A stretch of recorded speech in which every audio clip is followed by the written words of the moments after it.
Pai, na tua presença nós nos colocamos nesta hora diante de ti e lhe peço, Senhor, que o teu Espírito Santo tenha liberdade neste lugar, que o Senhor abra o nosso entendimento para a tua palavra, Senhor, que o Senhor nos visite, meu Deus, com a tua graça, em nome de Jesus Cristo, e venha tornar essa palavra viva nos nossos corações. Meu Deus, que seja a minha voz, mas que seja o Senhor falando aquilo que o Senhor quer falar, quer comunicar com a tua igreja, em nome de Jesus. Declaramos que o nosso coração ele está aberto para ouvirmos a tua voz e aprendermos do Senhor, em nome de Jesus. Amém e glória a Deus.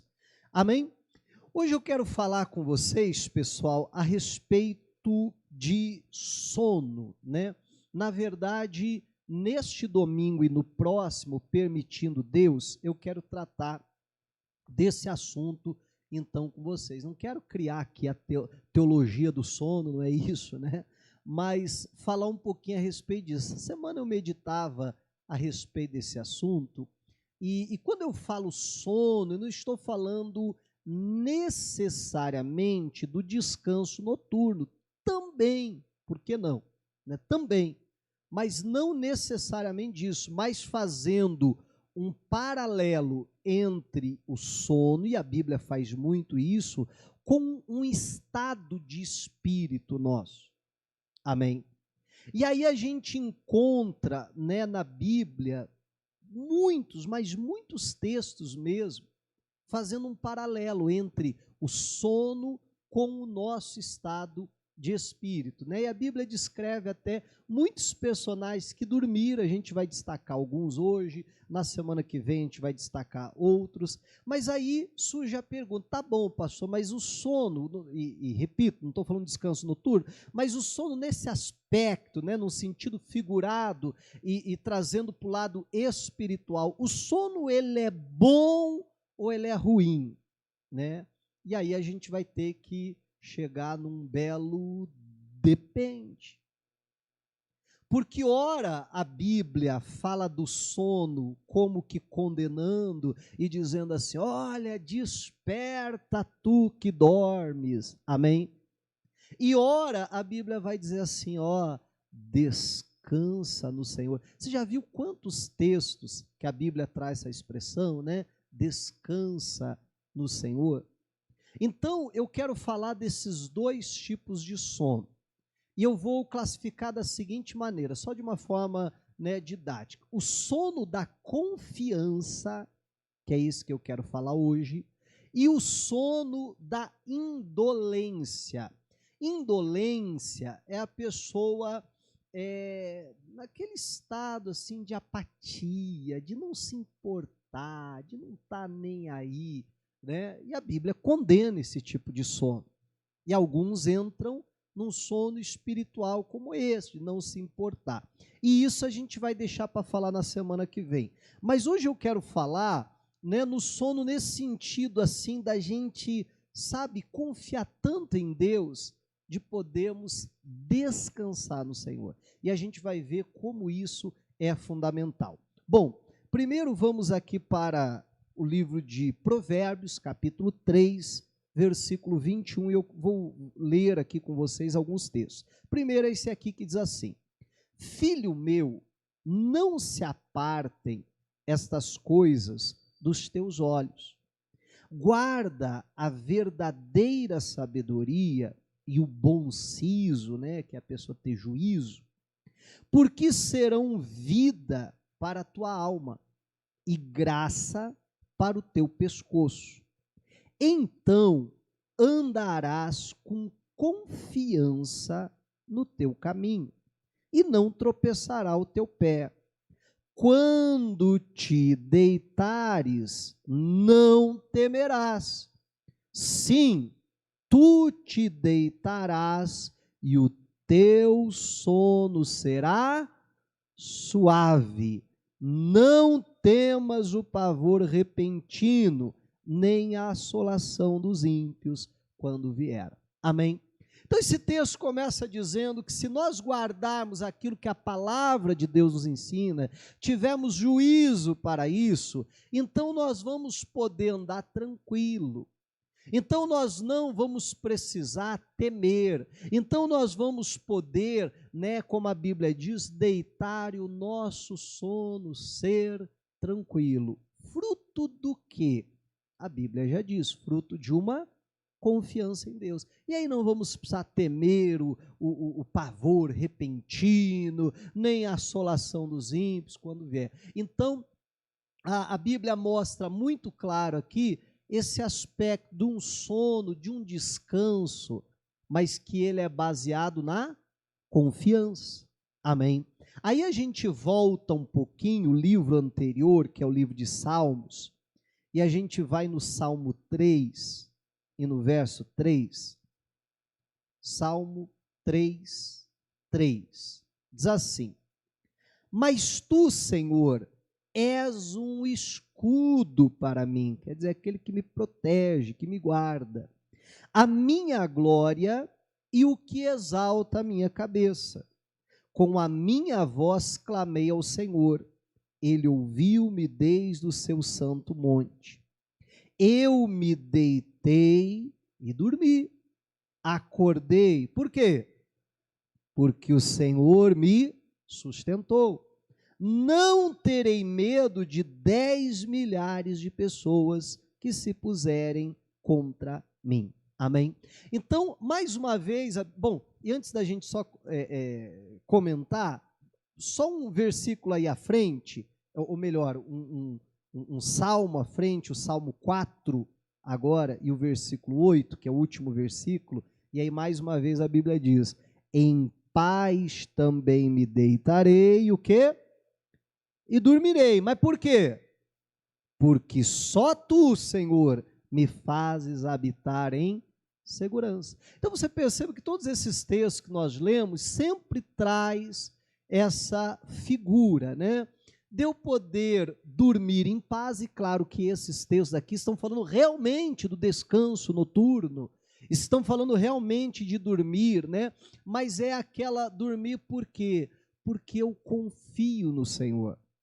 E porque eu confio tanto em Deus, então posso descansar. E além dessa confiança, sempre também esses textos trazem um elemento assim: e eu não vou temer o mal, eu não vou temer se um exército me cercar, eu não vou temer se vier o pavor repentino. Amém? Porque tudo isso é fruto de uma confiança. E aí, meu irmão, quando você se depara com textos como esse, é que você consegue entender aquela declaração, por exemplo, que a Bíblia faz, ou aquela narrativa que a Bíblia faz, de Jesus no meio de uma tempestade dormindo. Pare e pense comigo, olha só que coisa interessante. Eu desde criança eu ficava pensando nessa passagem bíblica. Quando eu lia, quando escutava alguém falando dessa passagem bíblica, eu ficava tentando imaginar. Porque se você dormir assim, né, no barco ali, quando tá aquele tempo calmo, assim, aquele balancinho do barco, ó, até gostoso, né? Que beleza, tranquilo. Agora, como é que você dorme no meio de uma tempestade? Porque enquanto está tudo calmo, tudo bem, não vai vir nenhuma gota da água, nenhum respingo da água sobre você, né? Então tá ali tranquilo. Mas no meio de uma tempestade, o barulho que uma tempestade faz. Os discípulos estão remando para tentar, né, sobreviver àquela tempestade. Eles mesmos chegam para Jesus e dizem: ô, o Senhor não importa que pereçamos, o Senhor não está vendo que a gente vai morrer se o Senhor não fizer alguma coisa? Era qualquer ventinho, gente? Era qualquer tempestade? Não. Então imagine aquele barco sendo jogado para um lado para o outro. E o que é pior, o que eu ficava pensando quando criança, é aquela espuma, né? Aquela água voando para tudo que é lado. Você já foi acordado alguma vez com água? Alguém já foi ou não? Sério, gente? Pô, o pai de vocês era gente boa, hein? Eu já fui acordado com água, assim como já acordei meus filhos com água. Você já acordou alguém com água? Meus filhos já sabem que se eu tiver que chamar mais de 3 vezes, né, na quarta, vai ser com água. Não precisa nem um balde d'água, gente, né? Você pega assim, alguém tem filho dorminhoco aqui? Aí depois vocês vão falar que o pastor está ensinando maldade, né? Olha lá, mas assim, ó, não precisa muito, sabe o que você faz? Assim, ó, você pega a pontinha do dedo, assim, ó, molha na água e só dá um pinguinho na testa, assim, ó, pá. Meu irmão, é automático, não tem quem não acorde dando um pulo da cama. Eu ia falar para você testar em casa, mas deixa para lá. Melhor não fazer, só em casos de emergência, tá? Mas, meu irmão, é só um pinguinho na testa e a pessoa acorda na mesma hora, dá um pulo da cama. É um negócio impressionante. Agora, como é que... E aí, né, eu tendo a minha experiência de infância, já sei acordar também com água, né, e eu ficava imaginando como é que Jesus consegue dormir no meio dessa tempestade. Amém? Eu lembro de uma ocasião até que a gente foi acampar, e aí estava muito frio, e estava nós 4 dentro da barraca, né? Eu, minha esposa e meus 2 filhos. E aí, como estava muito frio, a barraca começou a suar. E no meio da madrugada, adivinha o que começou a acontecer? Né? De tanto que ela começou a suar, começou a pingar. Pim, pim. Gente, como é que você dorme desse jeito? Não dorme. Não dá, não tem como. E a hora que você se ajeitava assim, a hora que você pegava no sono, daqui a pouco, pim! Ah, mas era na hora que acordava. Né? Até que chegou uma altura do campeonato, lá no meio da madrugada, a gente falou, não vai ter jeito, não vai dar certo isso aqui. A gente teve que sair da barraca, ainda bem que a gente ia de carro, correu todo mundo para dentro do carro. E ficamos lá, pelo menos o carro não pingava, né?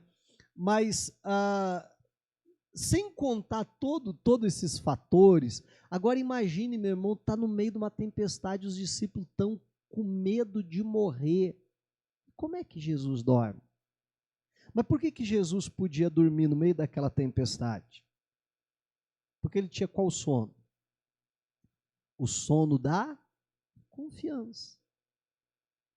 Você está entendendo? Não importa a circunstância, não importa a situação aqui como ela está. Eu creio que Deus está no controle de todas as coisas. Esse barco não vai virar. Eu não vou morrer afogado. Então eu posso, no meio de uma tempestade, dormir. Agora, vamos ser sinceros, quantas vezes a gente perde o sono, meu irmão, por qualquer ventinho na nossa vida? Você está entendendo o que eu estou falando ou não? Quantas vezes a gente perde o sono por qualquer preocupação que a gente tem? Agora eu gostaria que você fizesse um outro exercício, parasse e pensasse assim, vamos supor que você tivesse certeza que amanhã você morre. Como é que você ia dormir essa noite? Na verdade a pergunta, né, seria, você iria dormir essa noite? Eu acho que a maioria de nós não. Verdade ou não é? Ou porque, né, de tanta preocupação e angústia, meu Deus do céu, vou morrer amanhã, eu sou tão jovem para morrer. Ou quem sabe a gente ia querer aproveitar, né, a noite para fazer tudo que a gente tem sonho de fazer e não pôde fazer, né? Não, tem que aproveitar essa madrugada porque amanhã eu morro. Mas, como eu dizia há pouco, meu irmão, às vezes por uma pequena preocupação com algo que a gente tem que resolver, a gente já perde uma noite de sono. Sabe aquela situação que no outro dia você tem que acordar bem cedo para um compromisso que você não pode se atrasar, e aí você precisa acordar um pouco mais cedo que o normal, e aí quando você está dormindo assim no meio da noite, do nada, você acorda, eu perdi a hora, que horas são? Não perdi não. Alguém já passou por isso? Não é assim? Aí você volta a dormir. Aí daqui a pouco você acorda, perdi a hora. Ah, não perdi não, e tal. E acorda até antes da hora, porque você nem consegue dormir. Não é assim. Olha só que coisa séria. Agora, a Bíblia fala que o Pedro foi preso por pregar o evangelho, a palavra. Ele só não foi executado naquele mesmo dia, como aconteceu com o Tiago, porque aquele era o dia da festa. Então ele sabia que no dia seguinte ele seria executado. E no meio da noite está ele lá deitado entre os soldados. Amém, igreja? Dormindo. Mas como é que você dorme numa situação dessa? Aí mais uma vez eu digo, o sono da confiança. Que confiança? Eu acredito que a confiança dele é, olha, Deus pode me livrar. E eu creio que Deus vai me livrar. Mas se ele não me livrar e eu morrer, tá bom. Eu vou ser um mártir. Eu vou ter cumprido meu ministério. Eu vou ter feito a obra de Deus. Eu não vou negar Jesus. Amém? Tá tudo bem.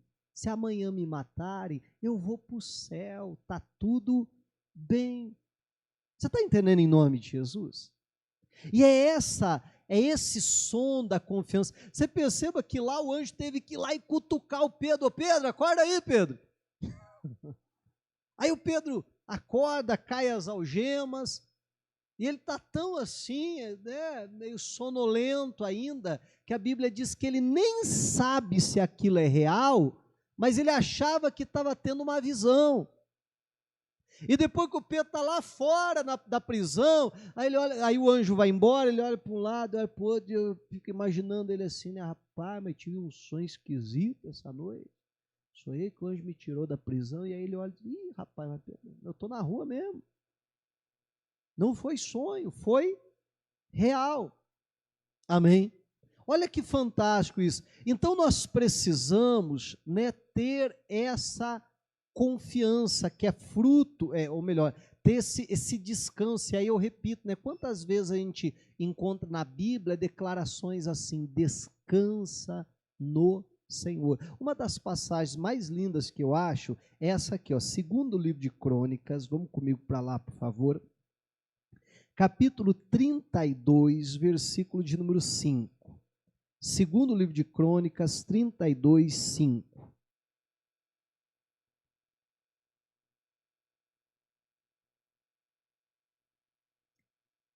Quem achou, diga glória a Deus. Meu irmão, a maior potência bélica da época, que era a Assíria, havia cercado Jerusalém. Eles haviam conquistado todos os reinos em volta, só faltava Jerusalém. Tanto é que os mensageiros de Senaqueribe, quando vão lá, eles falam justamente isso. Eles dizem, não houve nenhuma dessas nações que pôde nos impedir, não houve nenhum desses deuses que puderam nos parar. Não achem vocês que Ezequias vai livrar, ou que o Deus de vocês vai livrar vocês. Eles estão cercados pelo inimigo. Vamos parar para pensar. Meu irmão, eles estão dentro da cidade, num número infinitamente menor do que do exército que está lá fora. O exército cercou a cidade inteira. A única coisa que separa eles do inimigo, e aí vamos parar para pensar, o inimigo está ali para fazer guerra com eles, para possivelmente tirar a vida deles, tirar a vida da família deles, roubar todos os bens que eles possuem, destruir completamente o estilo de vida deles e assim por diante. E a única coisa que separa aquele inimigo e eles é um muro, que mais cedo ou mais tarde vai cair. Você está entendendo em nome de Jesus? E aí tenta se colocar no lugar dessas pessoas. Só que olha o que acontece. E aí o rei ainda chega e chama todo o povo para a praça da cidade para fazer um pronunciamento. E eu fico imaginando as pessoas chegando lá, roendo as unhas, dizendo, e agora? O que será que ele vai falar? Será que ele vai decidir se entregar? Será que a gente vai ter que lutar? O que será que vai acontecer? E alguns pensando, acho que é melhor se entregar logo. Outros dizendo, não, mas a gente tem que lutar, por mais que não tenha jeito, pelo menos a gente vai morrer com dignidade. E a preocupação daquelas pessoas, eu fico pensando, mas os meus filhos, o que serão deles? E tal, e todo o povo se reúne ali. E olha o que acontece. Diz assim, 2 Crônicas 32:5. E ele, aqui no caso Ezequias, se fortificou e edificou todo o muro quebrado até as torres, e levantou outro muro para fora, e fortificou a Milo, na cidade de Davi, e fez armas e escudos em abundância, e pôs oficiais de guerra sobre o povo, e ajuntou-os assim na praça da porta da cidade, e falou-lhes ao coração, dizendo: esforçai-vos e tende bom ânimo, não temais, nem vos espanteis por causa do rei da Síria, nem por causa de toda a multidão que está com ele, porque há um maior conosco do que com ele. Com ele está o braço da carne, mas conosco o Senhor nosso Deus, para nos ajudar e para guerrear as nossas guerras. Vamos lá, todo mundo junto, fazer a leitura?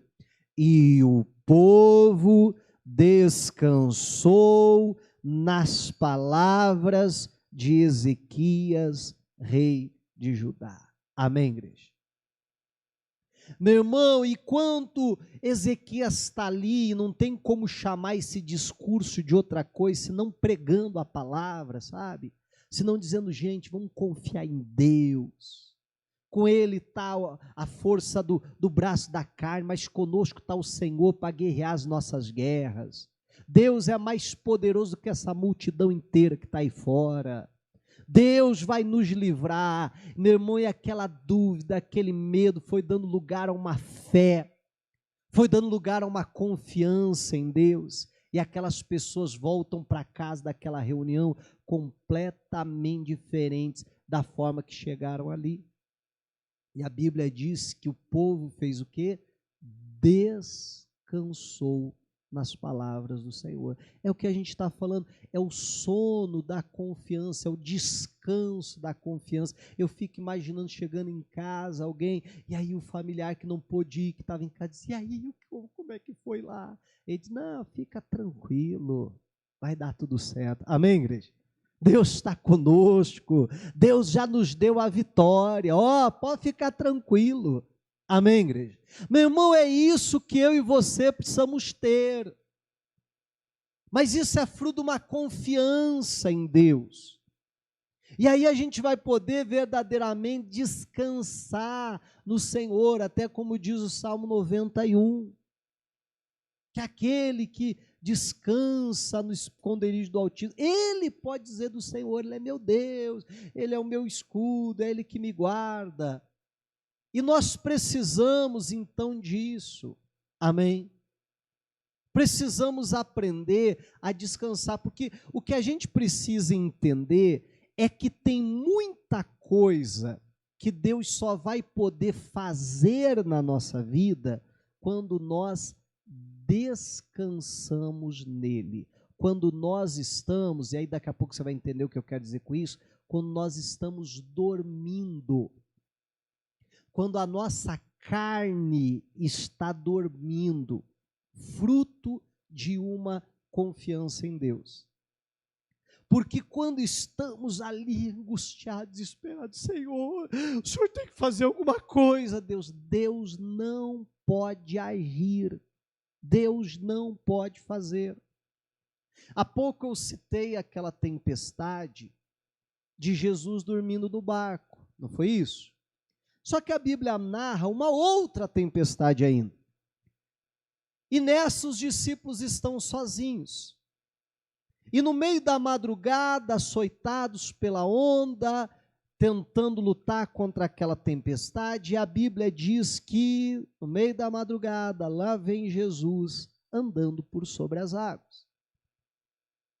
E aí a Bíblia é clara em dizer assim, e a intenção dele, o plano dele, intentava passar adiante do barco. Vamos imaginar que aqui é o barco. Então a intenção de Jesus era vir andando sobre as águas e passar adiante do barco. Você sabe o que Jesus ia fazer lá diante daquele barco? Sabe o que Jesus ia fazer? Meu irmão, Jesus ia fazer na frente daquele barco, eu não tenho a mínima ideia do que ele ia fazer. Amém? Eu não sei o que ele ia fazer. Mas alguma coisa ele ia fazer. Amém? Só que a Bíblia diz que quando Jesus está vindo com a intenção de passar à frente do barco, a Bíblia diz que os discípulos, ao verem Jesus, pensam que é um fantasma. Já leu isso na Bíblia?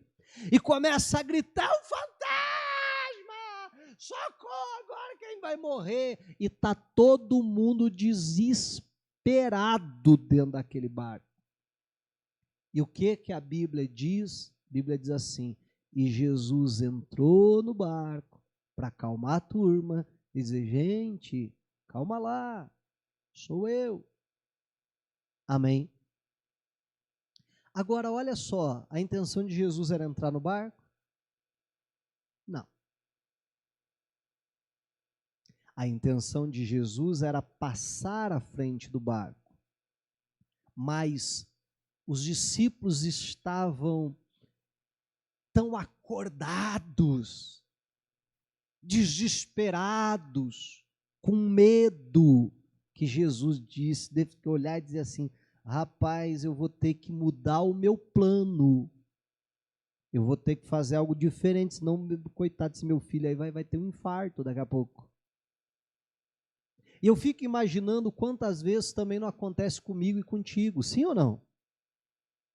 Quantas vezes a intenção, o plano de Jesus é fazer algo tremendo, maravilhoso na nossa vida, e quando ele começa a fazer, mas a gente está tão desesperado, que uma hora dessa cai até para fora do barco. Está tão angustiado, está tão ali, que ele não pode fazer aquilo que ele quer fazer.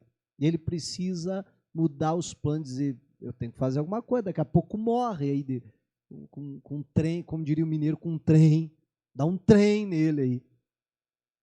Entende? Agora, vamos comigo para Gênesis, por favor. Gênesis capítulo 2, versículo 18.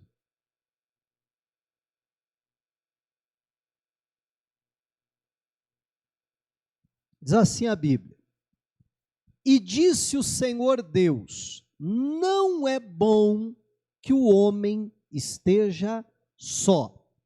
Far-lhe-ei uma adjutora que esteja diante dele.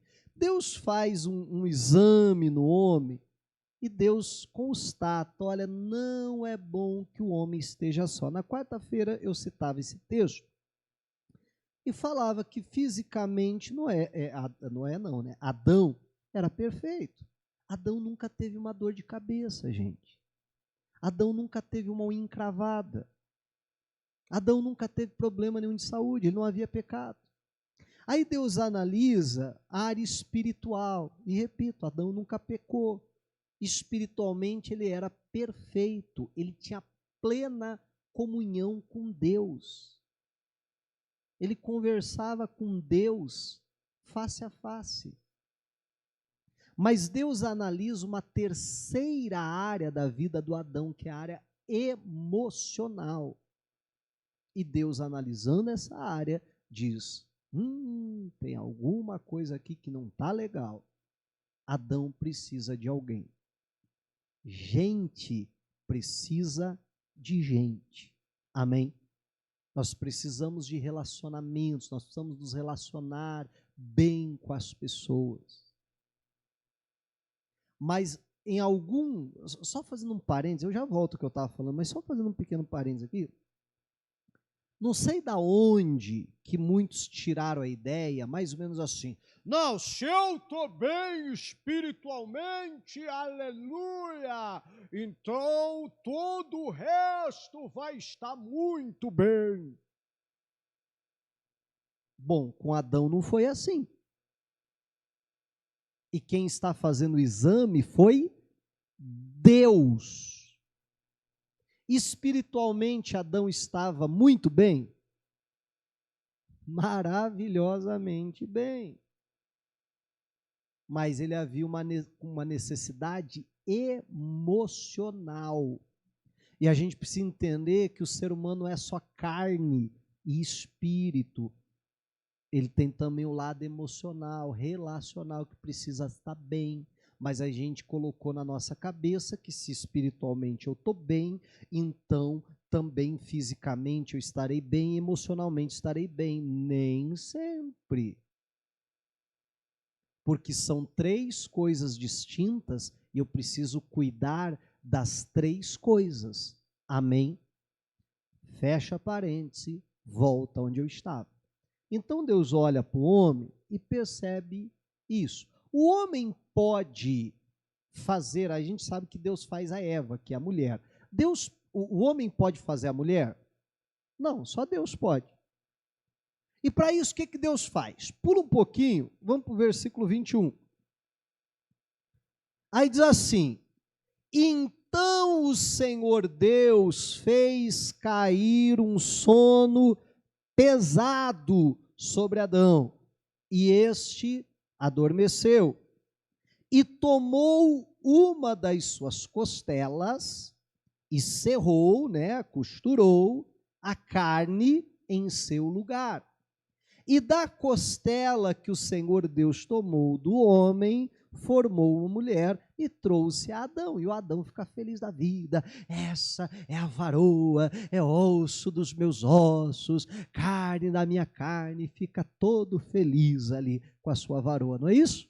Deixará o homem, o seu pai, a sua mãe, e apegar-se-á a sua mulher, e serão dois, uma só carne. O cara fica faceirão.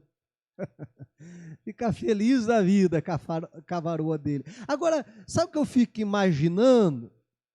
Eu pergunto o seguinte: será que daria certo Deus fazer isso com Adão acordado?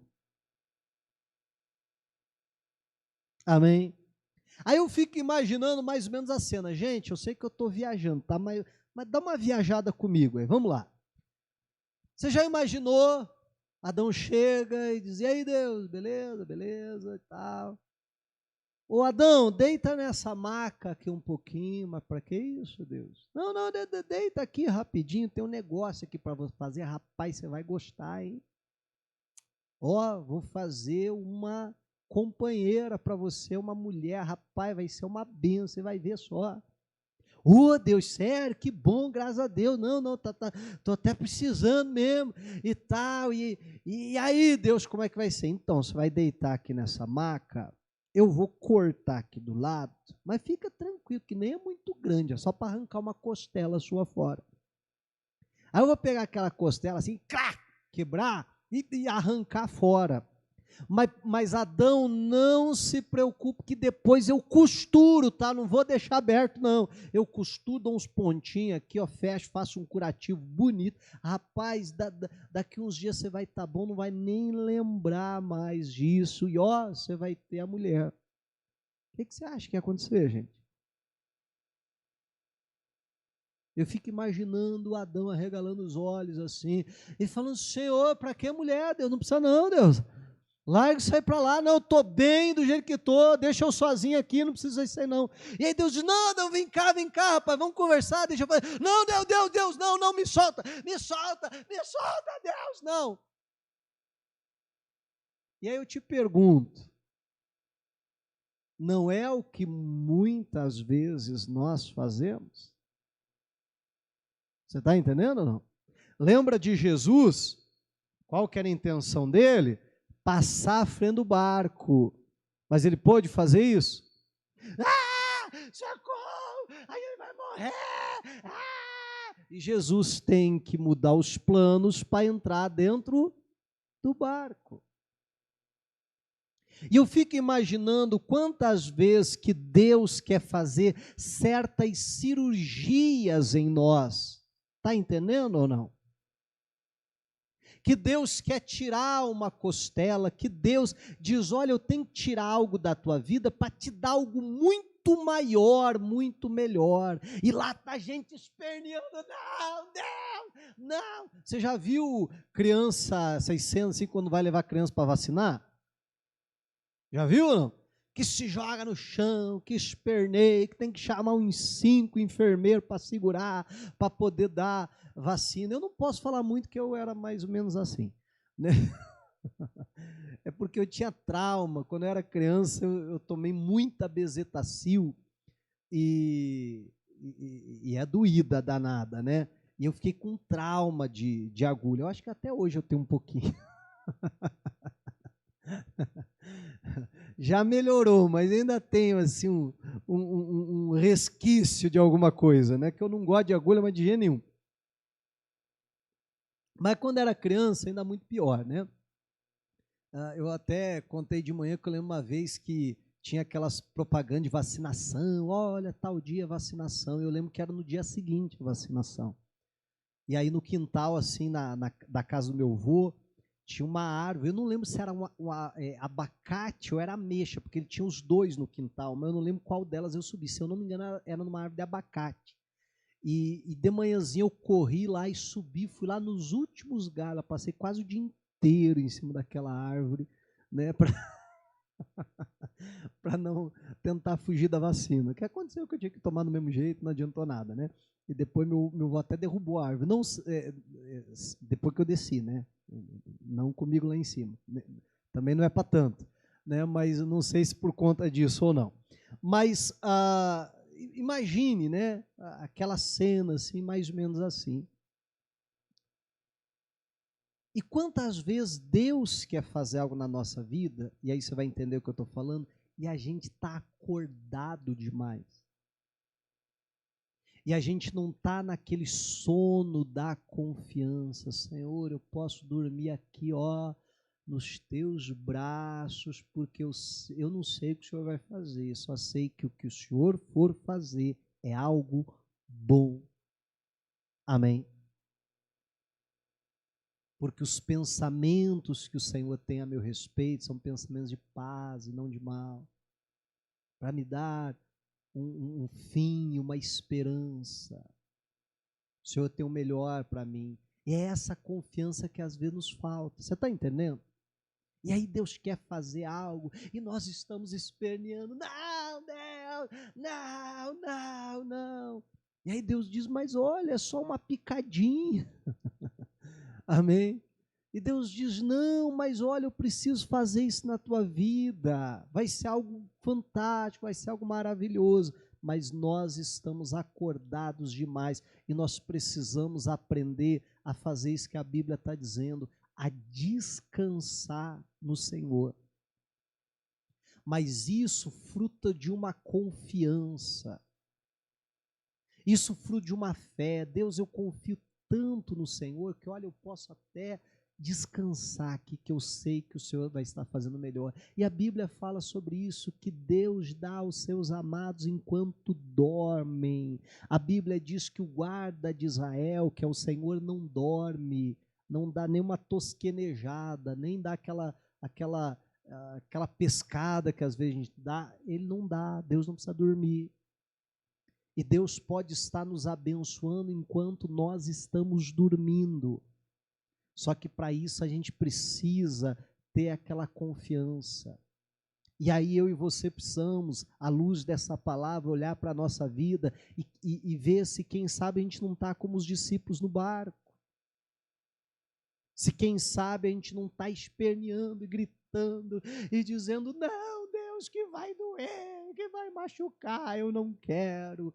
E a Eva que Deus tem para nós, eu não estou falando só da vida sentimental, se isso é para você, toma posse aí, né? Mas eu não estou falando só da vida sentimental, mas para qualquer outro milagre que Deus queira fazer na nossa vida.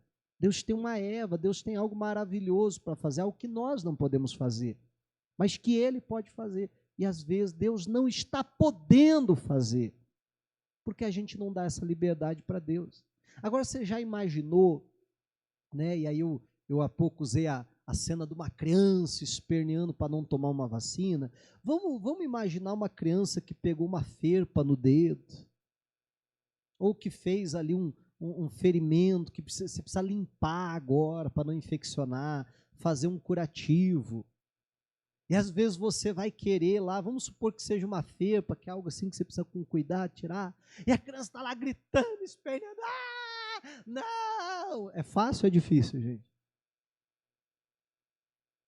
Alguém já passou por isso? Né? E aí às vezes você diz, ó, você vai ter que primeiro se acalmar, porque senão eu não vou poder fazer, mas está doendo. Pois é, mas vai continuar doendo enquanto você não deixar eu tirar essa fepa daí, eu passar o remédio necessário.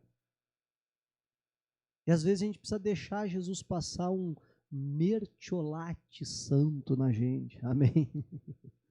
Né? Jesus poder fazer aquilo que ele tem que fazer, mas tudo isso precisa a gente descansar no Senhor, como a Bíblia diz que o povo fez. Por que Deus pôde fazer o milagre e livrar o povo de Israel lá do Senaqueribe, como eu disse há pouco? Porque o povo descansou na palavra de Deus. Agora, se o povo está aflito, está chorando, está desesperado, não consegue dormir, ai meu Deus do céu, a gente vai morrer, não temos chance. Te pergunto, será que Deus poderia livrá-los? Amém, igreja? Será que Deus poderia livrá-los? E quantas vezes na minha e na sua vida que Deus não pôde nos livrar por causa do nosso desespero, porque a gente não tem o sono da confiança. Para a gente acabar, eu gostaria de deixar um texto com você, espero que entre no teu coração, que é Isaías, capítulo 50, versículo de número 10. Isaías 50, 10. Eu ouvi esse texto aqui essa semana e entrou no meu coração. Eu espero que possa entrar também no seu coração. E tem tudo a ver com aquilo que a gente está falando aqui. Olha só, diz assim: quem há entre vós que tema ao Senhor e ouça a voz do seu servo? Primeiro, Deus está procurando alguém. Deus olha para a sua congregação, amém? E Deus diz: quem aqui entre vós, não há alguém aqui que tema ao Senhor e que dê ouvidos à voz do servo do Senhor? E essa pessoa, alguém que teme a Deus, que dá ouvido à voz do servo do Senhor, olha o que acontece com ela. Quando andar em trevas e não tiver luz nenhuma, e muitas vezes na nossa vida nós nos encontramos em situações assim, sem luz, sem direção de Deus, sem saber o que fazer, passando por longas noites, ou como diz a canção lá, por noites traiçoeiras, né? Olha o que a Bíblia diz: confie no nome do Senhor e firme-se sobre o seu Deus. Diga a glória a Deus. Meu irmão, e se talvez você esteja passando por um momento assim, que você tome essa palavra como resposta de Deus para você, que possa, sabe, entrar realmente no seu coração. Olha, quando eu não tiver luz, quando eu andar em trevas, não tiver luz, pastor, a coisa está feia, pastor, surgiu esse problema, eu não sei nem o que fazer. É nessa hora que a Bíblia diz que nós precisamos fazer o quê? Confie no nome do Senhor, firme-se sobre o seu Deus. E aí vem sobre nós aquela paz, aquela tranquilidade, aquele descansar no Senhor, aquele sono da confiança, como eu estou dizendo hoje. E alguém chega para você e diz assim: eu não entendo, como é que você pode estar tão calmo? E não tem isso, né? E você diz: não, eu estou calmo porque eu confio em Deus. Eu sei que a situação é séria, eu sei que a situação é grave, eu não estou fechando os olhos, eu não estou desprezando a situação, eu sei que a coisa é séria, mas eu sei que o meu Deus está comigo, eu sei que Deus vai me dar vitória, e eu vou descansar nele, porque só assim como nós estamos aprendendo, ele pode trabalhar na nossa confiança, quando a gente não atrapalha ele de agir. Amém? E que possamos, sabe, ter esse som da confiança para jamais atrapalhar Deus de agir, mas pelo contrário, para que o Senhor possa operar. Olha o que a Bíblia diz, né? Quando andar em trevas e não tiver luz nenhuma, confie no nome do Senhor e firme-se sobre o seu Deus. Diga a glória a Deus e aplauda Jesus.